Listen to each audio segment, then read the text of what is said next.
Hello, I'm Ricky Martin, vlog editor here at Aardman, and I have the pleasure of guiding you on an amazing behind-the-scenes journey, a collaboration between Bandai Namco, DigixArt Studio and Aardman, as they work to bring you a World War I game experience like nothing you've played before.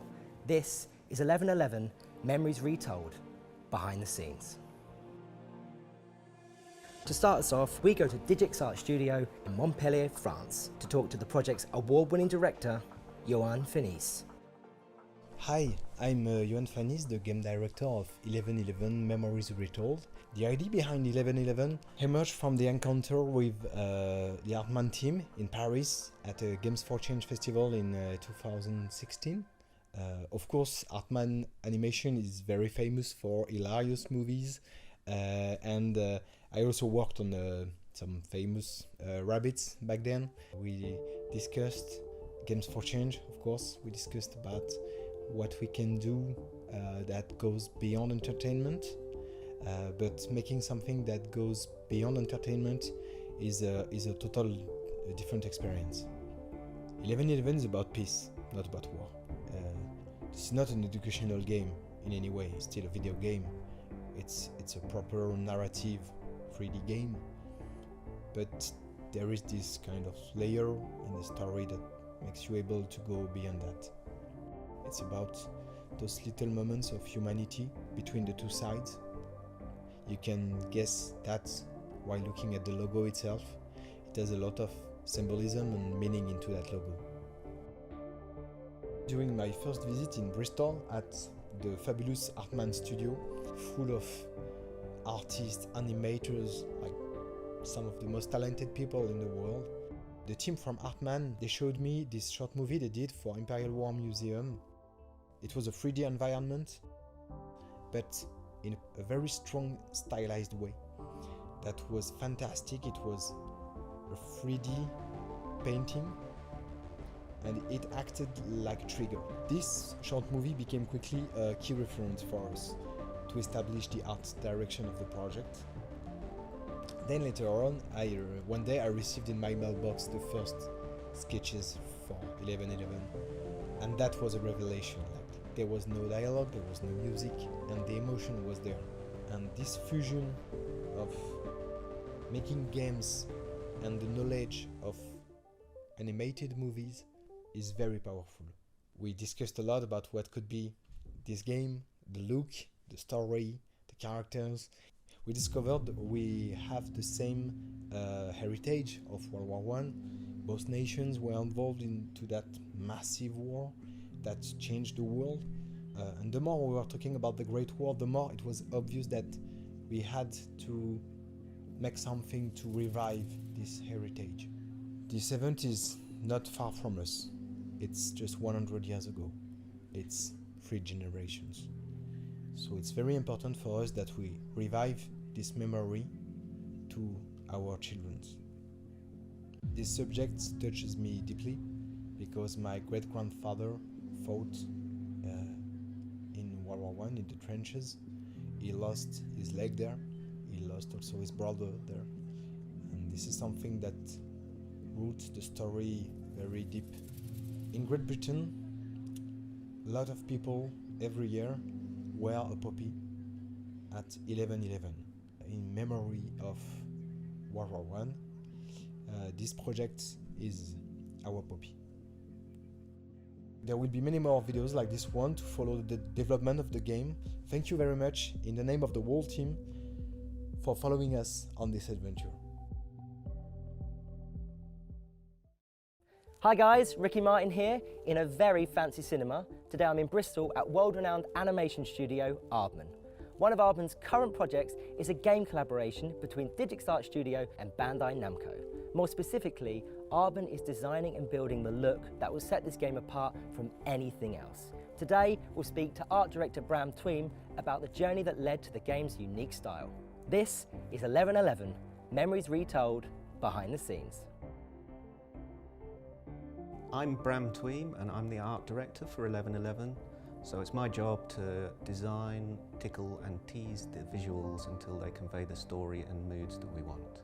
So when I first heard about the project and the fact that Johan was keen to use an artistic style, I got very excited about plundering art history. World War I is probably largely responsible for kickstarting much of modernism in the 20th century.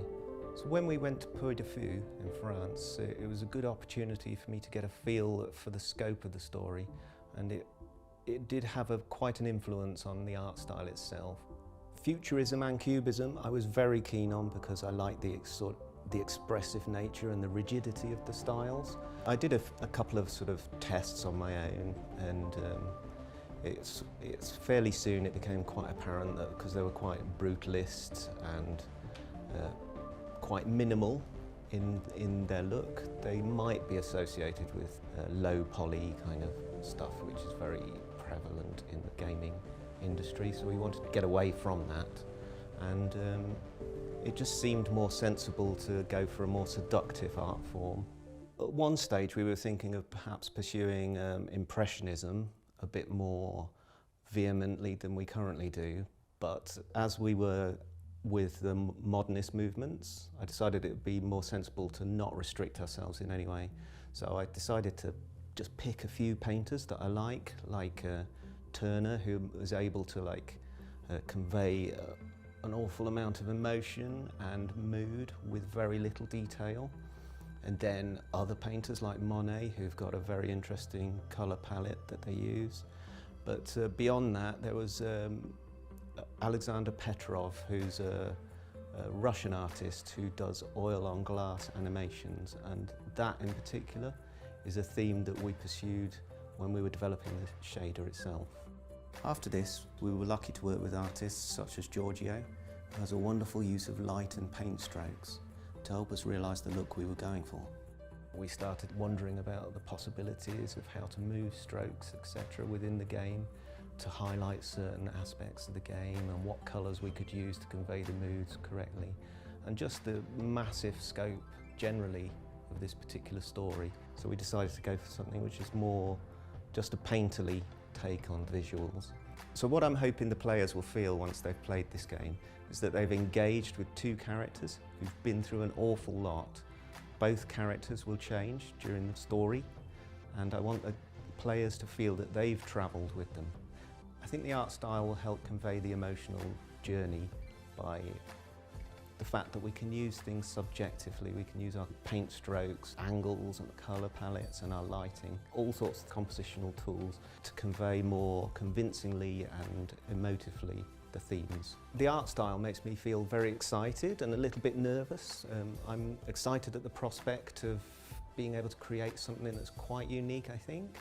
It's a really good opportunity to marry the practical skills together with the digital skills that I've acquired over the years, and also see what other artists bring to the table. I tried to move away from the Imperial War Museum piece a little bit. It was a touchstone for Johan, but I was hyper aware of the intense processing power that those sort of levels of effects tend to put on our systems, long render times. So I was concerned that the game engines wouldn't be able to handle it. So we decided to break it down into more fundamental ingredients from the oil on glass technique. It is very tricky to get an engine to perform what we're trying to do, because there's a lot of performance overheads, and there's also just the fact that what we're trying to do is pretty uniquely human. So when a human's doing a painting, they make thousands and thousands of decisions about what marks to make, what colours to use, where to make the strokes, what directions they should flow in. And that's a massive challenge for a game engine. And that's the challenge we took on. How do we actually teach a game engine to paint?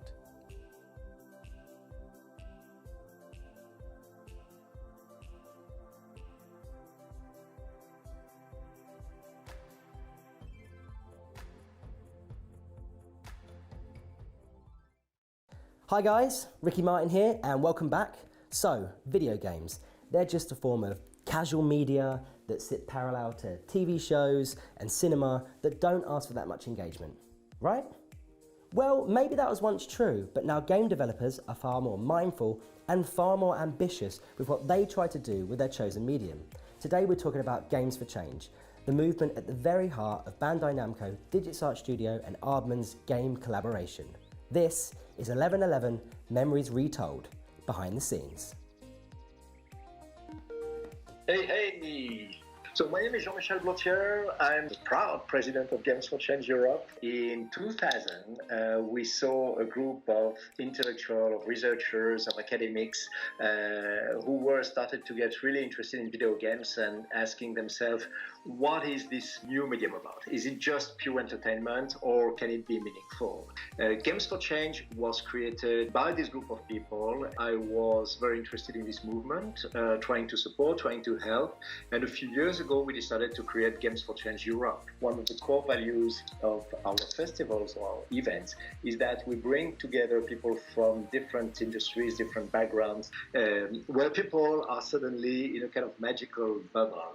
The fact that I sent an email to David Sproxton, which led to the fact that David decided to send Jake and to send people from Aardman to our festival, and that I invited Johan Fannis, and that he came, and that something happened because these people met. Of course, it makes me happy. Yeah, Jean-Michel is the man. He kind of single-handedly brings all of these people together. And he emailed Dave Sproxton and said, you know, you need to come to Games for Change, right? I had already expressed quite a big interest in, you know, being part of that scene and, you know, moving Aardman into that scene. So I was like, yeah, cool, I'll go. There were people from, you know, many different sectors. So, you know, you've got education, health, behaviour change, and of course the games industry. Johan was there speaking about his masterpiece, Valiant Hearts, which, you know, I was a big fan of. Really loved that game and really loved the kind of the depth of it and the fact that it went a little bit further than just, you know, tried to entertain me. 1111 is one of those games, you know, it gives players, you know, a much more deeper experience and something that will actually, you know, last in their memories, you know, just like a really great film. Yeah, I think that video games can do much more than what he was doing previously. This game tries to say that nothing is black or white, and even more during war times. And by playing those two sides, you will discover how gray and blurry is the line. I think we don't want to teach something. It's not an educational game in any way, but we want to raise awareness. A war is always the same. Like we say, war never changed. It's not different. It's still there, and it's still the same issue. A lot of games base their emotions on fear and exhilaration. So if they set it in war, it's about live or die, kill or be killed. Whereas this the war is the background, it's kind of the setting. We want players to have a chance to feel a moment of being in those situations, to kind of get closer to their lives, and importantly, as part of this game, to see more than one side of the things that have gone in history.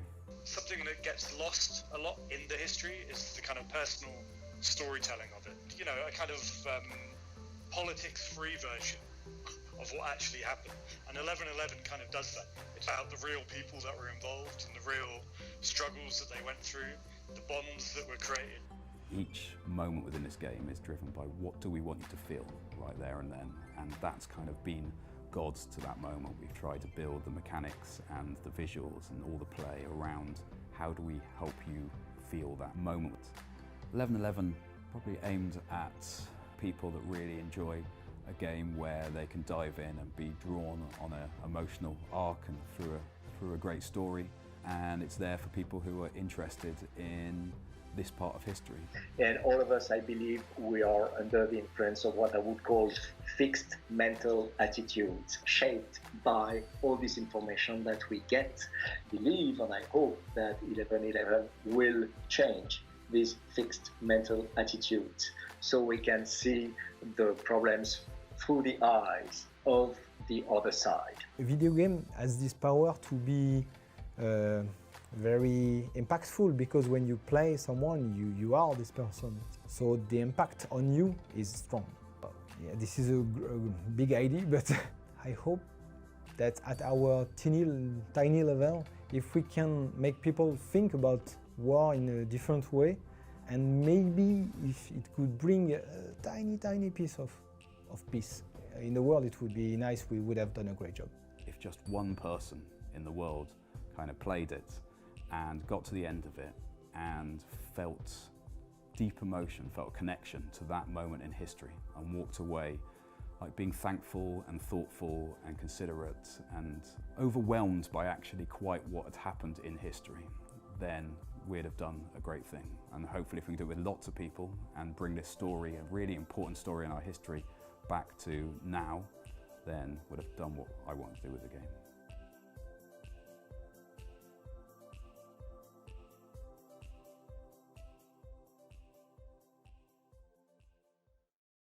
Hi guys, welcome back. Ricky Martin here, taking you behind the scenes on the game collaboration between Bandai Namco, DigixArt Studio and Aardman. Now we've heard in previous episodes the importance of connecting the players to the story through the humanity of the characters, and today we finally get to meet those characters. And who better to introduce them than the actors bringing them to life, Elijah Wood and Sebastian Koch. This is 1111 Memories Retold, behind the scenes. I'm Elijah Wood, and I'm here portraying the voice of Harry in 1111 Memories Retold. Yeah, so Harry comes from Toronto. Ultimately, he's a photographer, and he joins the war effort with a sort of naive perspective. He really kind of just wants to appear heroic. He thinks he'll never really see the front lines.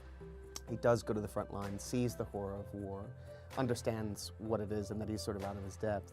In the context of that, there's a scenario that puts him in a cave, essentially, outside of the front lines, stuck, and he finds himself with a German.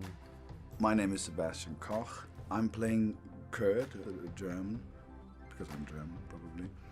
He's a quite decent man. He's building Zeppelins in a Zeppelin factory, and he's a loving father of 2 children, a daughter and a son. Normal, so to say, person. Everything is right in a way. And of course this war disturbed everything and brought everything out of control. The son Max is in the war and he's missing, and he left probably the first time his fatherland, his Germany, and to go into the war actually, and he's around 45. So he's not fighting, he's going there as an engineer and trying to search his son, to verify if he's alive or if he's dead. Just got out of a recording session with Sebastian Koch. He was an utter delight to work alongside. He really brought something to the character of Kurt. Myself and my writing partner Stephen have been with these characters for about a year now, but Sebastian came in, he took hold of Kurt, he made him his own and surprised us all. It's all about the crew, and we got along with each other very good. We developed it together. We were searching for the character. We're in a studio, there's not a big crew behind us, so there's time enough to not know in the beginning. What I really love, to develop things, to try things. After, I think we needed like an hour or so, and then the character revealed from that hour. We had Kurt, and then we went straight for it. Again, I look to the creative team, and it's that sort of back and forth that makes it come to life in the way that works for everybody, I guess. Yeah, I'm a fucking team player, dude. The project was super fascinating to me on a couple of levels.